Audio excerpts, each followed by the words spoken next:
I am grateful that our marriage is at where it's at, but I think that this was maybe the most challenging thing we've been through in our marriage.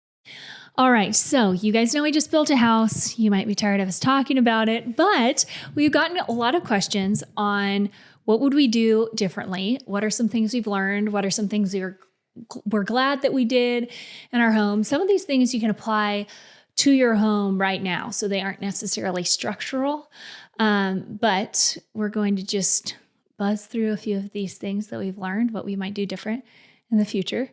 And yeah. That's it. If you guys enjoy it, give it a thumbs up, share it with a friend, text it to the family text thread. You guys know the drill. Okay, we're going to get this thing going.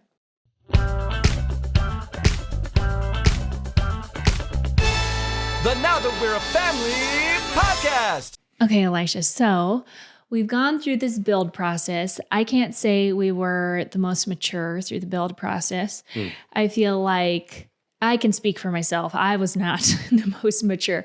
I was pretty emotional about the whole thing. From the start to the finish, it's taken it'll be like around 8 to 9 months, right? I don't know when you would count, like when we met with our builder. When's the start, I guess? I don't know when. I think we met with our builder at the end of 2023, Okay. I believe. It's like November, December. And then, so I don't know. I think that because then we started getting plans made up. So I don't know when it actually, they like broke ground, I think in July or August. Yeah, I believe in August we had our first pour for the footings. And so it's like, okay, August through, here sometime in March, we'll be finishing up completely. And everyone I talk to is like, wow, that is so fast. And every time they say that, I'm like, you're so right. I was the biggest baby. Because I've been like, this is going so long. And I think part of it is we've never done this before. And so we were pretty naive and we put ourselves in different situations because we thought it was going to be a lot shorter term. And I think part of that is because we are building a barn.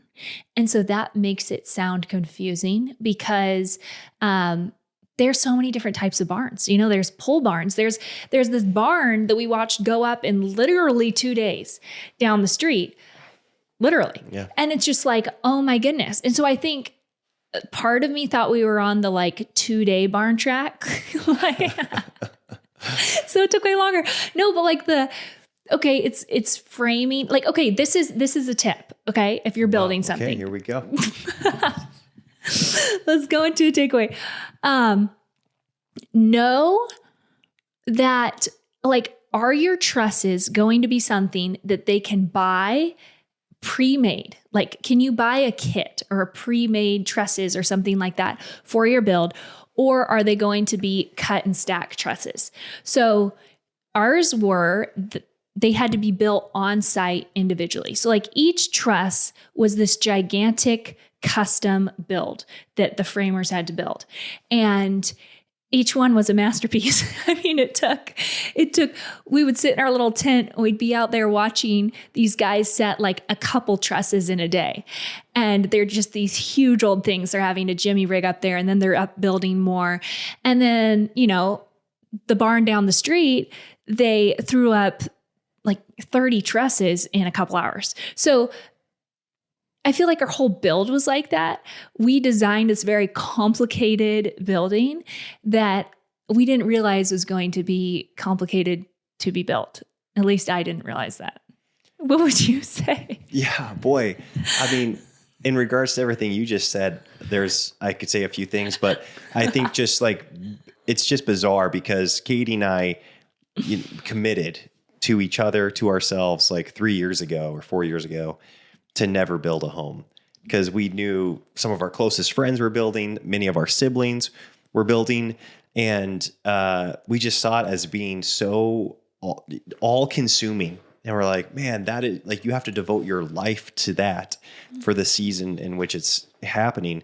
And we said, we're like, let's never do that. Let's just like buy a home. We can find a home that's already built that we love and just avoid that altogether. Then of course we found a property that we loved and lo and behold, there was no home on it. It's like saying you're never going to get married and then you meet someone who you want to get married to. And so we found this property that we fell in love with, and all of a sudden, building was on the top of our priority list. And I would say that, like, I would agree with you. I'm humbled by how, I guess, how much immaturity in myself and naivety was like exposed throughout this process.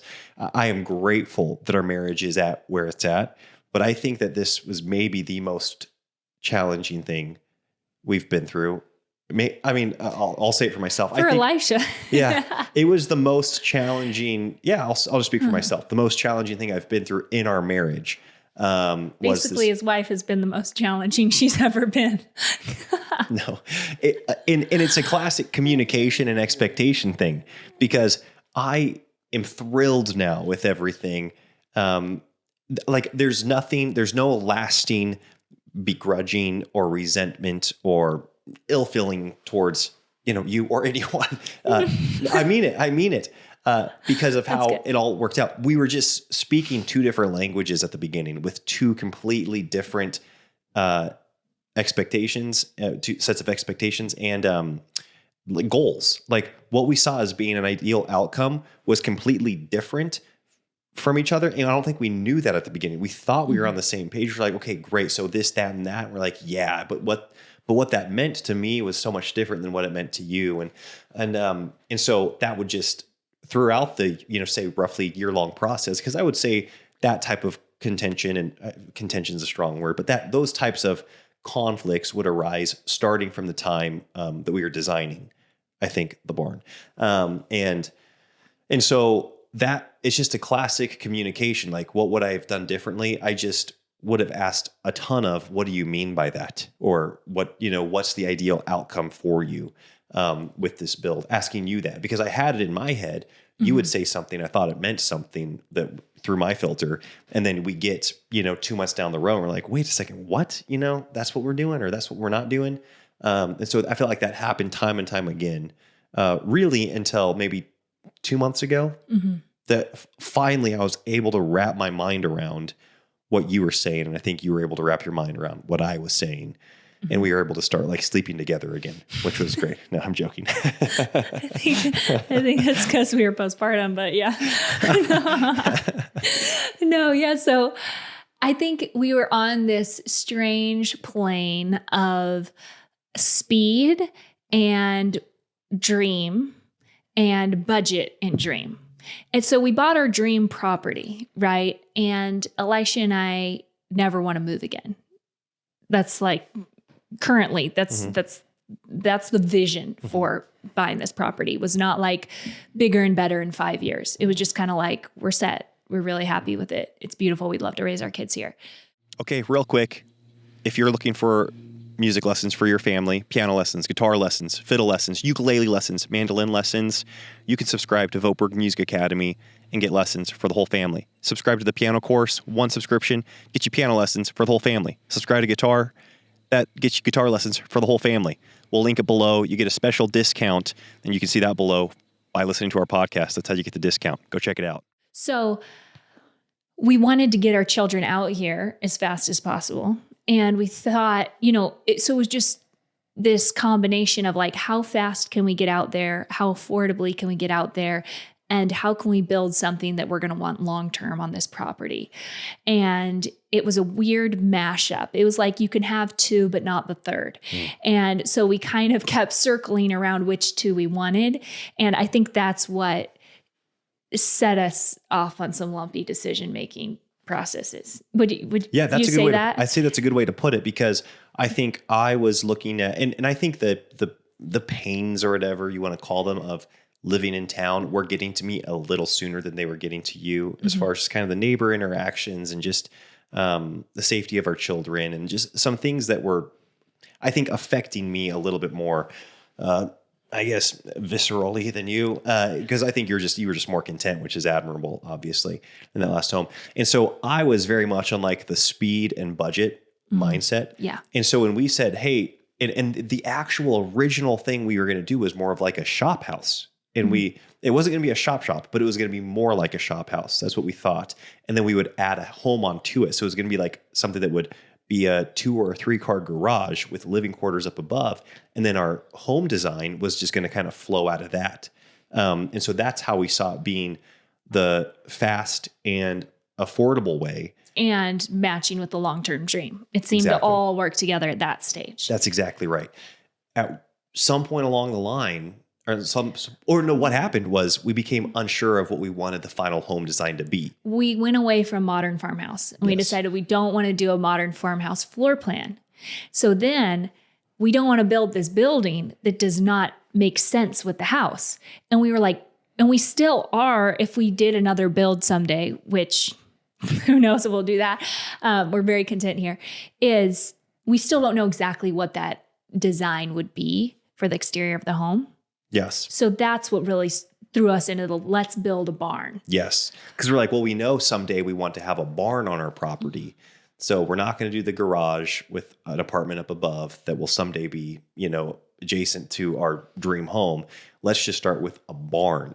And once we shifted to the barn, my brain stayed in the fast and affordable category.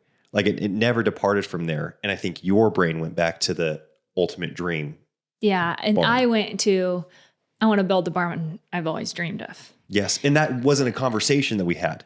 We just both stayed in our own heads, I think, in that. Am I right? At least that's kind of how I recall it right now. So from that point forward, it was just... carnage. Well, no. When it came it made conversations difficult. Yeah, exactly. Because it's like our goals were completely different. Yeah. And they stayed that way. In terms of like, we submitted our plans. We both liked our plans, right? Like Elisha, I have to say this, he was gracious in building the style of barn that we did end up building because it's a big English gambrel style barn and you like the more traditional. Well, it's not even that I liked it. I just thought it would be a lot more buildable. And yeah. affordable. Okay. So it's like, so it goes back to this. Yeah. Yeah. Which makes sense. Right. Yeah. So Elisha's going, it's going to be a lot. It's going to make a lot more sense. It's going to be more affordable, more fast. Like you wouldn't have to custom build every truss and you could still end up with a beautiful barn. And I think something else that was going through my mind on top of the dream aspect of it, because there are really beautiful barns that are the style that Elisha liked, was I'd seen so many people and I'd seen so many people build these really tiny temporary dwellings and be like, we're going to live here till we build the house. And then they end up having like 3 kids in the temporary dwelling and are there for 5 years longer than they thought they were going to be. And or so 10 years longer. Yeah. So that's been a real fear of mine because initially we were going into this being like, this is going to be a temporary until we build the house. And so I went overkill. I had a fear of that. And so as a result, I was like, we need to design a monstrosity so we can have children here and live forever. So we might end up just having children here and living forever. Yeah. You know what I mean? Yeah. I had this like I pendulum swung to like, don't put me in a 900 square foot building, please. And so as a result, we're in a gigantic barn and it went way overkill. But it's awesome. I mean, it is awesome. It is so cool. And we never have to move again. We could have as many kids as the old lady in a shoe. Yeah. And it's truly, I think what I had originally in my brain was something that was very, I mean, for lack of a better word, typical, like something that you would have, that I've seen around, but something that I've seen a lot of people live in. Whereas we ended up in something that to me is, from my experience, very one of a kind and very custom. Yeah. So anyways, it kind of morphed that way. But okay. So all that said, like, I don't know how we can encourage you to communicate with your spouse, but that's a takeaway. It would be a takeaway though, if we ever built again, would be really getting way more, basically not going with speed, I think, next time. I don't know what you would say. Really being on that same page with fixtures, with style, with budget, with like really, we kind of were fast and loose with everything. So we were just trying to get the ball rolling and making a lot of decisions on the fly with this. And like the decision needed to be made right then instead of like, let's just really get on the same page here before What worries? Well, it's just so funny because it was like our first or second or third meeting with our builder, and he asked about finishes. He's like, okay, so what are you thinking for finishes? And we basically said, like, we don't care. Like just that we just want to live. We just want to get it livable. So whatever affordable at the time, like the cheapest, most accessible, kitchen counters and doorknobs and everything, light fixtures. And we've like, that was not at all how like all the fixtures and the finishes you ended up having, we both, but you especially had a strong opinion on at the end. And I love your strong opinion on the things that you have. Yes. Oh, you're sweet.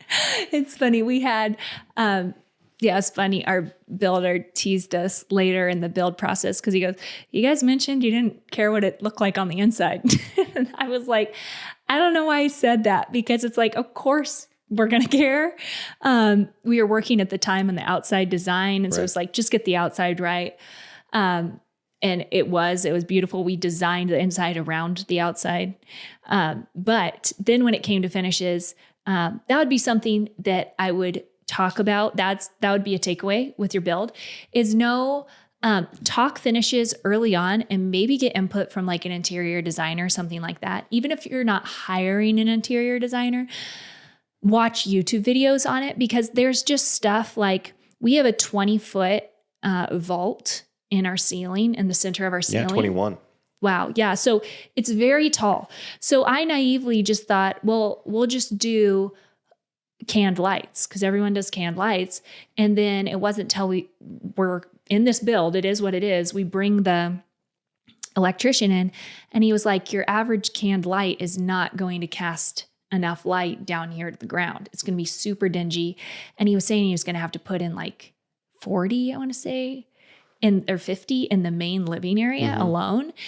And so we're going like, whoa. He's like, the only way you're going to light this up is through, what do you call those? Like sconces and chandeliers. Sconces and chandeliers. He's like, that's your best bet. So then we're going down to the lighting store and we're like, give us your biggest chandeliers. And we're getting these 21, 25 light bulb chandeliers. Okay. So then when you get so immediately our lighting budget goes out the window. Okay. So now that we have these monstrous size chandeliers, which I did go a little overkill on one of those too. It's like, you can live in it. So it's cool though. Got a little too big. Again, these fears of like, it's going to be a dark, dingy house. It's like, no, it's not. So know that if you have really high ceilings, consider where's your lighting. You can't just do regular lights if you want it to be lit up. I know that sounds silly, but it was something that we didn't think about until we were there. So basically, we wanted to go grand with these big old ceilings, but affordable. And it's like, if you go grand, you have to go grand. Yeah. Okay. That's something that it was like, duh. So then once we had these giant light fixtures in, it kind of raised all the fixture cost, I would say, because then it looked silly to have regular fixtures with the big lighting fixtures. Mm-hmm. Yeah. And I think that kind of kept happening. And I mean, I feel like, her builder's amazing. Yeah, I feel like the quality of build that we got for the time and the money spent, the time it took and the money spent, just seems incredible to me. It just feels like we get so much value because, just the doors, the trim, the kitchen counters, it's the sinks, like this is nice. This is really cool. Because like I said, and this was going back to my original expectations, it was like, hey, this is temporary, just like run of the mill, get functioning toilets and sinks in there, and maybe a shower and we'll be good to go. And so living in this now, I'm like, this is so cool. Like it feels, and it's something that we really are aligned on. And I think I can't remember at what point we got aligned on this, is we really wanted this home to speak to who we are, the things we value. And that is something that, maybe you were going to say that, but that became really fun once we got together. And this was not just the finishes, but really the exterior as well, with the yard and the landscape. It actually had made us think about, what does our family value and what do we want to communicate to people when they walk into our home? Because a lot of times you can walk, actually more times than not, I would say, especially with modern decor, you go into people's homes and you have no clue what they're about. and it's not bad. It can be really nice and it can even be comfortable, but you don't get to learn much about the person. We wanted people to know more about us as a family and as a couple when they came to our home. And so it was fun to really pick out finishes with that in mind. And you really helped, I think, give that vision to me, because you're a lot more versed on where to find ideas and inspiration, whether that's Pinterest or wherever you're looking. I'm like, oh yeah, then we could do this. And so that got really fun there. I'd say, like I said, the last month and a half or 2 months, once we were finally on the same page when it came to like, what do we want this home to be about? And so I've loved that. Hey, you guys, I just wanted to tell you real quick about my homeschooling course, Homeschooling the First 3 Years. It's all about laying a foundation of joy and confidence and fun and simplified homeschool in your home. So if you're in a place where maybe you're considering homeschooling your kiddos in the next few years, then this course is for you. It's going to break down not only what we do for homeschool in our family and what we've done for the first 3 years in homeschool, but it's also going to show you exactly how that looks. So I'm going to take a camera around with me vlog style and show you how does it look to homeschool with a baby? How does it look to homeschool with a toddler? How does it look to homeschool multiple grades at one time? How do you navigate different learning tendencies? How do you navigate your learning style as a teacher? And how do you motivate children and get them to love learning? I love homeschooling my kids. One of my favorite things that I get to do with them each day, and it's something that I want you to love doing with your children as well. So if you look down in the description box, you will be able to find a discount code where you can get a discount off of Homeschool the First 3 Years, and I really hope that it blesses your home. I love that too. And Elisha has great taste and great ideas.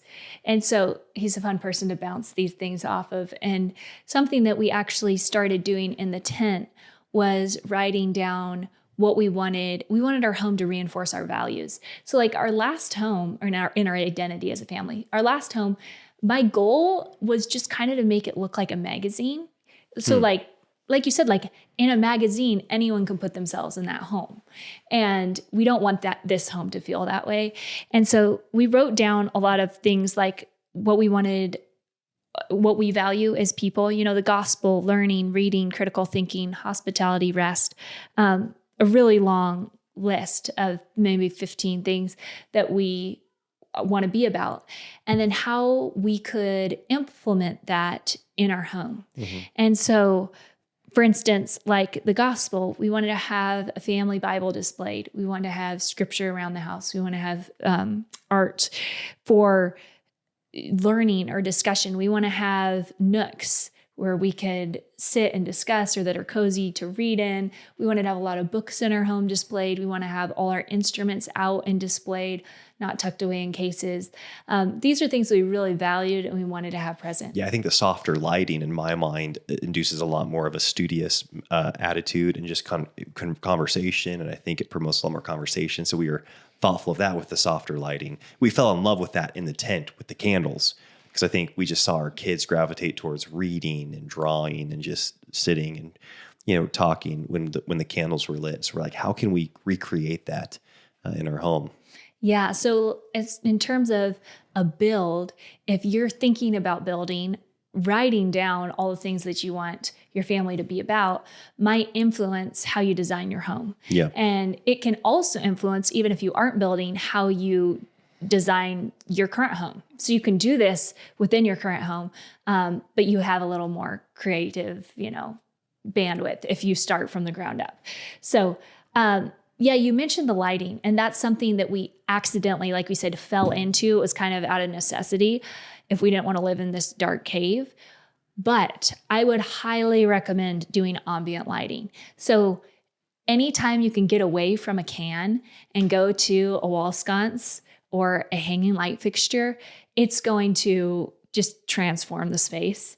And I've never lived in a home that has the option of the ambient lighting that we have. And again, we were just going talking to our electrician and him being like, it's going to be super dark here, so put a sconce here. It's going to be, but it feels like such a luxury. Mm-hmm. And we did go very budget with some things. Like we have butcher block countertops. We have no backsplash. We use trim for backsplash.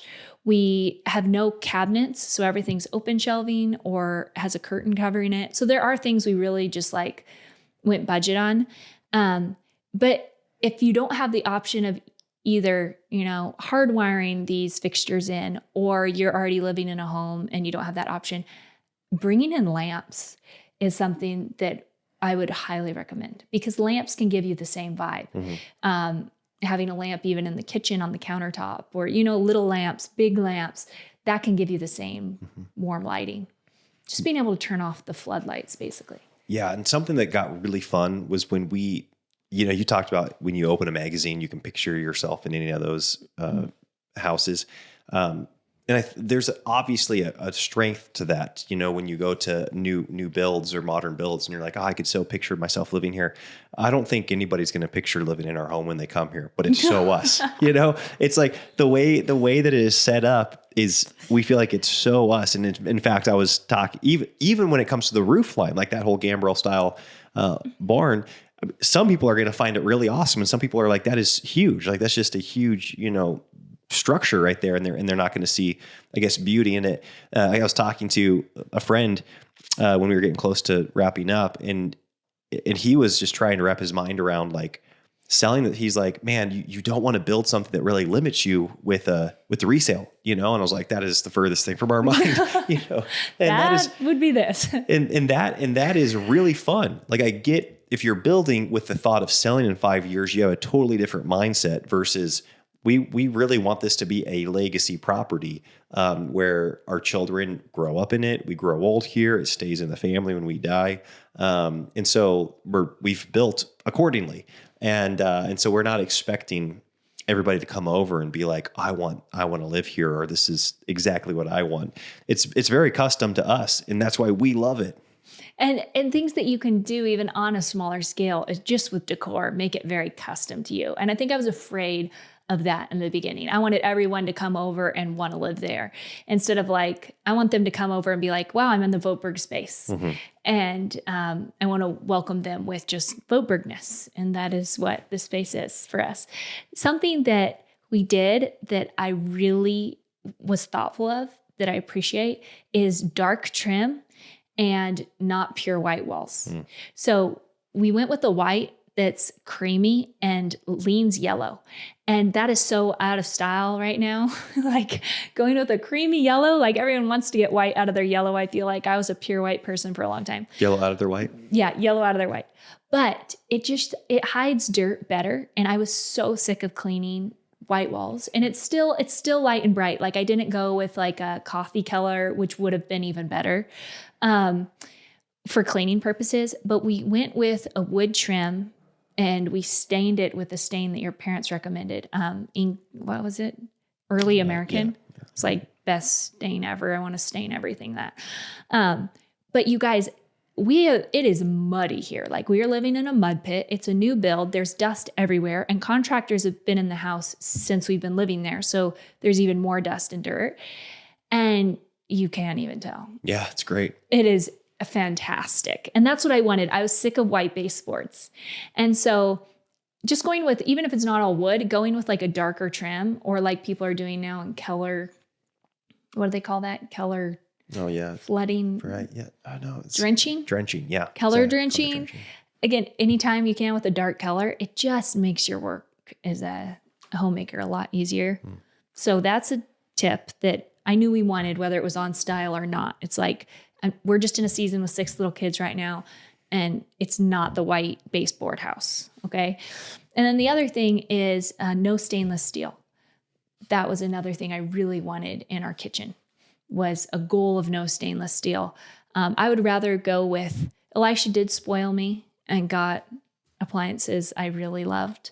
But I would have gone with a like Whirlpool white fridge and dishwasher and, cheaper stove or whatever, just to get away from stainless steel, because you have to wash that so much with little grubby hands. Yeah. But the appliances we got, I think, add to the aesthetic, and I'm really grateful for them. Yeah. We didn't go like high end at all with our appliances, but we went nice. Yeah. And what's nice about, getting back to an overall takeaway with this is it was humbling. And I think we came out again, I'll just speak from my perspective, so grateful for you, so grateful for your foresight, for your vision, for your intentionality in communicating, even with our, with our builder, with me. So 1,000% more stoked than what I ever would have imagined being with living in a barn, right? That said, like, it was humbling because, you've referenced that book, The Dip, where people will talk about like the birth, the birth of a vision and the death of a vision, or the birth of a dream, and the death of a dream. And then the fulfillment. Yeah. Then the fulfillment. And I think we went through that so many times, and yet I didn't. It's so funny. We memorized that poem when we were living in the tent, If by Rudyard Kipling. And that first line, if you can keep your head when all about you are losing theirs and blaming it on you. And nobody was blaming stuff on me, but I don't feel like I even kept my head even when nobody was blaming stuff on me. And it's just so humbling, I think, to be in a spot where you're losing, you're like, I was losing control of my thoughts. I was like, okay, I'm getting stressed, I'm getting frazzled, just with the things that are so predictable that, like, if you were to talk to 100 people that have built, 100 of them would have said, yeah, this is totally normal, as far as time frames or budget. And it was like, I knew that. So I would talk to people and they'd be like, yeah, like, you're doing fine. This is great. And yet I couldn't, it would be hard for me. I would be like dysfunctional sometimes throughout the process. I felt too big for me. And it was just humbling. It really was, because here I am, like, on the other side. And I'm like, wow. I mean, it's not like I fully lost my head, but it was really hard for me at different stages of this. And it's like, oh man, I don't know. I if I did it again, I would want to just have a lot more maturity throughout the process in communicating with you, just in my own stress and anxiety, as far as like before the Lord. Like, why was I walking around with so much stress and anxiety? It was the most stressful thing I've ever been through in my life. And yet it's the most life-changing thing too. I mean, apart from, getting married and having children is more life-changing. But as far as like a living situation, I've never felt so like instantly wealthy. It's like we moved in here as a family, and it's like, wow, this is so exceptional where we get to live. So anyways. Yeah.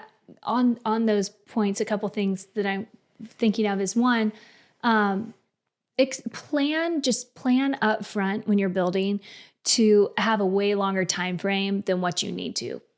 So like, move into a year rental if you think it's going to take 6 more months, because it's probably going to take a little longer. There's going to be some unforeseen setbacks.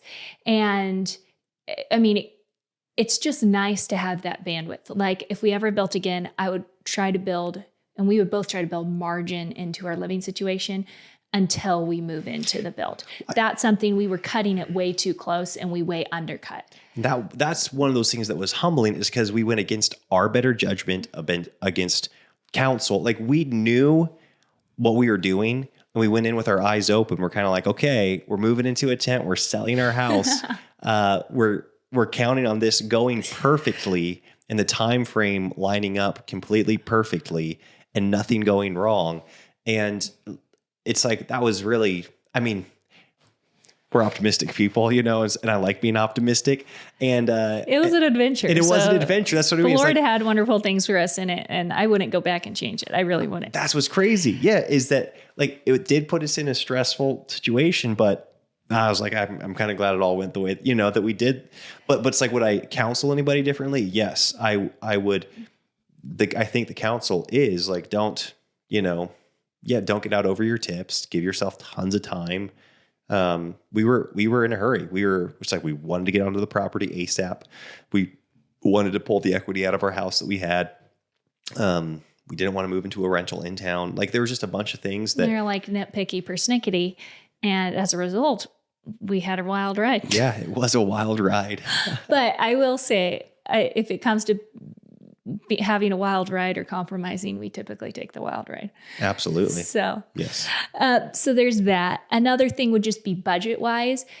regardless of how incredible your builder is, and our builder was incredible, there are things that are outside their control. And so having more budgeted for than what the ticket item is going to reduce a lot of stress. Just knowing that you have that bandwidth, if something breaks or something goes over, or, material costs increase or whatever the case may be, that's just because that contributed to stress in this build. Was there were some unforeseen things with property development that became stressful. So budget that way. And then I would also encourage just having a paper trail with your builder so that you can reference things and they can reference things and you can all be on the same page, because it's kind of hard building as a couple with a builder, because sometimes like everyone's staying on the same page. Things can sometimes get lost and it's like a giant game of telephone. And, Elisha's like, did you tell him that? Or did I tell him that? Or, our builders, is he communicating with one of us or both of us? And so just having something you all three can reference is big. And we didn't start doing that till the last 2 or 3 months. Mm-hmm.